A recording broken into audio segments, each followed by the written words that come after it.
weight gain after 60 isn't inevitable. It's undefended. And there is a very specific difference between those two things. Inevitable weight gain means there's nothing to do about it. Undefended weight gain means nobody ever handed you the 7 habits that quietly prevent it, habits a huge number of Japanese women over 60 have been living without ever calling them a routine at all. 7 habits. Not a single one of them is a diet. Not a single one of them requires a gym membership. And together they explain why walking through a neighborhood in Japan, you'll see women in their 60s, 70s, even 80s who are visibly, measurably slimmer than the Western average at half that age, without any of them ever having tried to stay slim in the way that phrase usually implies. Stay with me until habit number 7, because number 7 is the one that explains why these habits last for decades instead of collapsing after a few motivated weeks. Without it, none of the other 6 mean much, they only work because they're sustained for 40 years, not 4. But first, habit number 3 is the one that's going to surprise you most, because it has nothing to do with food, nothing to do with exercise in the way you think of exercise, and it happens dozens of times a day without anyone noticing it's happening at all. Let's begin. Most of us think about staying slim after 60 the wrong way. We treat it as something that gets harder with age, a slowing metabolism, a losing battle, weight that creeps on no matter what you do, managed with occasional diets that work for a while and then quietly stop. We treat it as a fight you eventually lose, just more slowly if you're careful. Japan doesn't approach aging that way. In Japan, staying slim past 60 was never framed as a fight against aging at all. It's simply the natural result of a set of ordinary daily behaviors, most of them decades old by the time a woman turns 60, never once reconsidered or restarted, because they were never abandoned in the first place. There is a concept behind this called Ikigai, a reason for being, a sense of ongoing purpose that, as we'll get into later, turns out to be more tied to physical health than most people realize. And there is the broader idea of moai, the traditional social support groups common in parts of Japan, where meals, activity, and companionship are woven together for life, not separated into diet and social life as two competing categories. 7 habits. Each one almost invisible in daily life. Each one small enough that no single day of doing it changes anything noticeable, but sustained for decades. Together, they explain a body composition difference that a Western diet culture built entirely around short-term fixes has never quite been able to replicate. Let's go through every single one. You probably heard walk more as generic advice, filed away with a dozen other tips that never quite stuck because exercise more always requires deciding to exercise. This is not that. This is walking built into the structure of an ordinary day so completely that it was never a decision to begin with. Here's the mechanism. Many Japanese neighborhoods, particularly older ones where a large share of women over 60 have lived for decades, are structured around small local shops, train stations, and errands reached on foot rather than by car, meaning a trip to the grocery store, the pharmacy, or a friend's house is, by default, a walk, several times a day, every single day, for an entire lifetime. This is a form of what's called non-exercise activity thermogenesis, or NEAT, calorie expenditure from ordinary daily movement rather than structured workouts, and research comparing NEAT levels across populations has found it can account for a meaningful percentage of total daily energy expenditure, in some cases rivaling or exceeding the calories burned during a formal exercise session. The critical difference between this and a scheduled workout is durability. A gym habit can be skipped on a bad day, a busy week, an injury, bad weather. Walking to the grocery store because that's simply how you get groceries doesn't have the same off-ramp. It's not optional in the way exercise is optional, because it's tied to an errand that has to happen regardless. The shift, the same calories burned in a 30-minute scheduled workout can, over the course of a normal day, be matched or exceeded by walking that was never framed as exercise at all, and unlike a workout, it's nearly impossible to talk yourself out of, because the groceries still need to be bought either way. That is habit number 1. Now, habit number 2 is where this gets interesting, because it directly contradicts the advice most people over 60 are given about eating less. Conventional advice for older adults often centers on eating less overall, assuming a slower metabolism means smaller portions across the board. This misses something critical, and it's a mistake that actually works against staying slim rather than helping it. Here's the mechanism. After roughly age 30, the body begins losing muscle mass at a gradual, ongoing rate, a process called sarcopenia, and this loss accelerates further after 60 without deliberate intervention. Muscle tissue is metabolically active, meaning it burns calories even at rest. Losing it lowers your resting metabolic rate, which is a significant, underappreciated driver of age-related weight gain, often more significant than any change in activity level. Adequate protein intake, particularly protein spread evenly across each meal of the day rather than concentrated in one, is one of the most well-supported dietary interventions for slowing this muscle loss.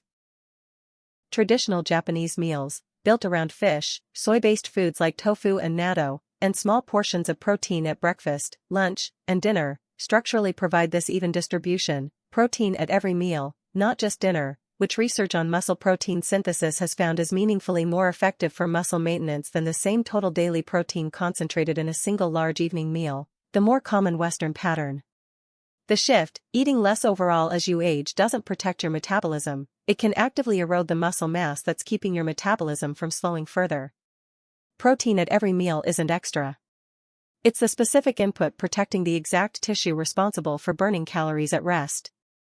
That is habit number 2. Now, habit number 3, the one I told you about at the very beginning. Stay right here, because this one is going to sound too ordinary to matter, and then you'll realize you've been quietly losing this exact habit for years. Not a workout. Not a stretch.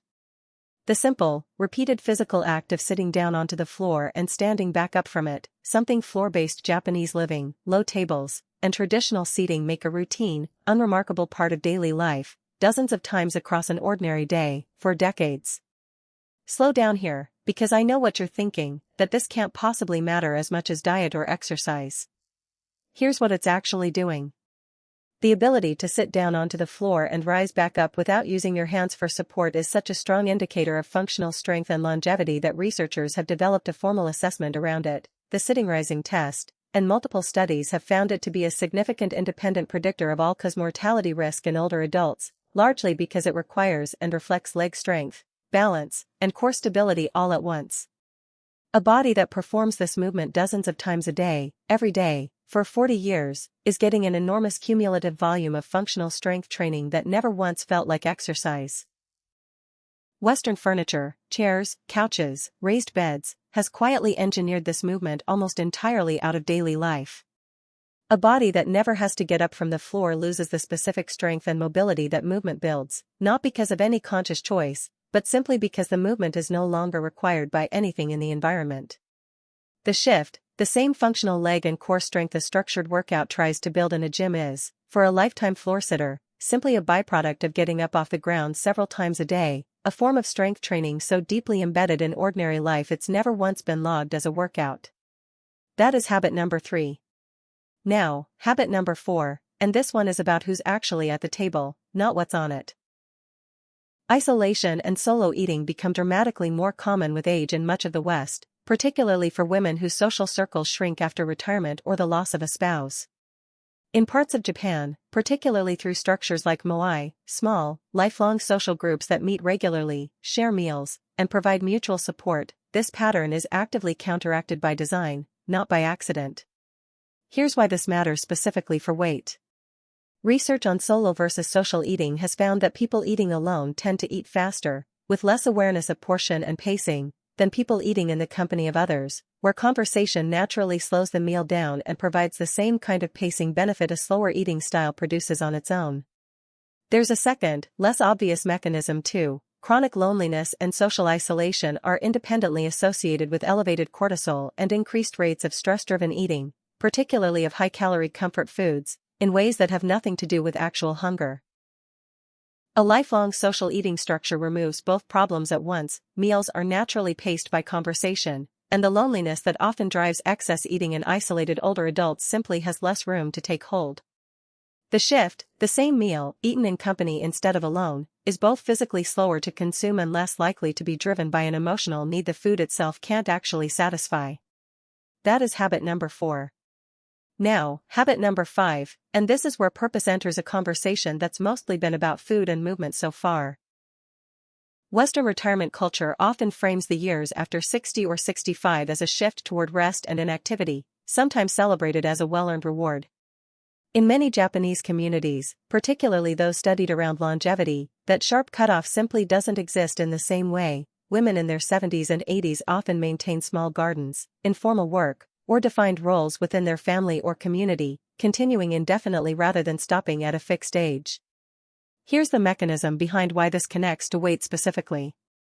This concept, Ikigai, roughly translated as a reason to get up in the morning, has been studied for its relationship to a range of health outcomes, and one consistent finding is that a sustained sense of purpose is associated with lower chronic stress markers, including cortisol, and with higher levels of ongoing physical activity, because purposeful roles, whether tending a garden or maintaining a small trade, tend to require regular physical movement embedded directly into the task itself. Unlike inactivity, which requires none. A body with an ongoing reason to move, tied to something meaningful rather than an abstract fitness goal, tends to keep moving in a way that a body with no particular reason to get up often doesn't. The shift, the same physical capability, attached to an ongoing purpose instead of a full stop into inactivity, keeps producing movement and lower chronic stress for decades longer, because a reason to move outlasts motivation to exercise almost every single time. That is habit number 5. Now, habit number 6, and this one is about what's actually in the cup throughout the day. This sounds like a small substitution. Sustained across decades, it isn't small at all. Here's the mechanism. Green tea is naturally calorie-free and contains catechins, a class of antioxidant compounds that research has associated with modest improvements in metabolic markers, including some evidence for a small boost in fat oxidation, though not a dramatic one on its own. The larger effect isn't really about green tea's own properties, it's about what it structurally displaces.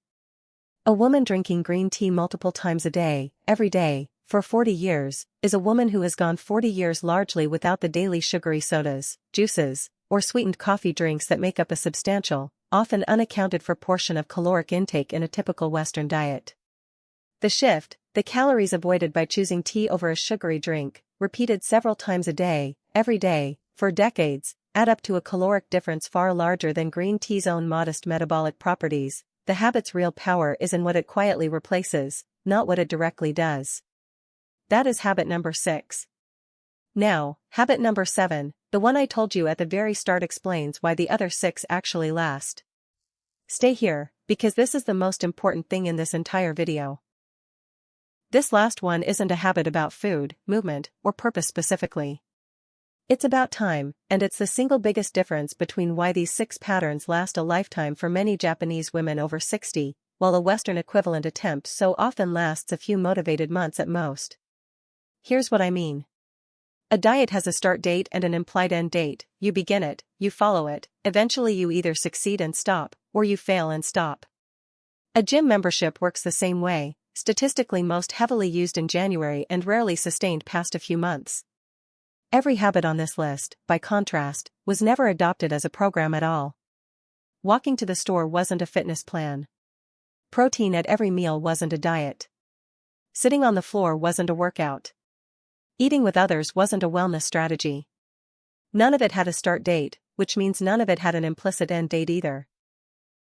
Here's the compounding mechanism that makes this the multiplier habit on the entire list. A habit sustained for 40 years, even a small one, produces a cumulative effect that a dramatically more intense habit sustained for 4 months simply cannot match, not because the daily impact is larger, but because it never stopped accumulating. The absence of a start and end frame is precisely what allowed these 6 habits to become permanent instead of becoming yet another attempt that eventually got abandoned once motivation faded, the way almost every Western diet or fitness program eventually does. The shift, you don't need a more intense version of any of the 6 habits above. You need to stop thinking of any of them as a program with an end date at all, because the version of this that actually works isn't the strictest one. It's the one still being done, quietly, 40 years from now. That is habit number 7. Here is everything in one breath. Walk as transportation, built into ordinary errands, not scheduled as separate exercise. Prioritize protein at every single meal, especially as you age, not less of it. Sit on and rise from the floor regularly, keeping the functional strength a chair quietly lets atrophy. Eat with others as a routine, not an occasional social event.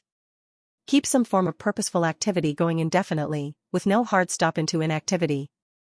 Drink green tea in place of sugary beverages, multiple times a day. And never treat any of it as a program with a start date and an end date. 7 habits. None of them require a gym, a diet plan, or a single day of feeling deprived. Every single one begins today, the next time you'd otherwise drive somewhere you could walk, or reach for a soda instead of tea. Weight gain after 60 isn't your metabolism failing you.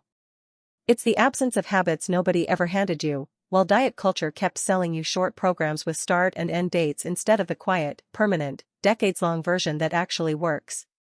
Now you have them. So here's what I want from you before you close this video. Right now, tell me in the comments which one of these 7 habits your life is most missing. Is it number 1, do you drive everywhere, even the 10-minute walk distances? Is it number 3, has it been years since you sat down on the floor and got back up without using your hands? Is it number 7, have you tried a version of this before, but only as a program with an end date you eventually hit? Tell me the number, 1 through 7, in the comments right now, because naming it is the first step, and someone reading your comment might recognize their own life in it and finally decide to change it starting today. If this changed how you think about aging and weight, send it to the one woman in your life who's convinced weight gain after 60 is simply unavoidable. She's 7 small, permanent habits away from proving that assumption wrong. I'll see you in the next one.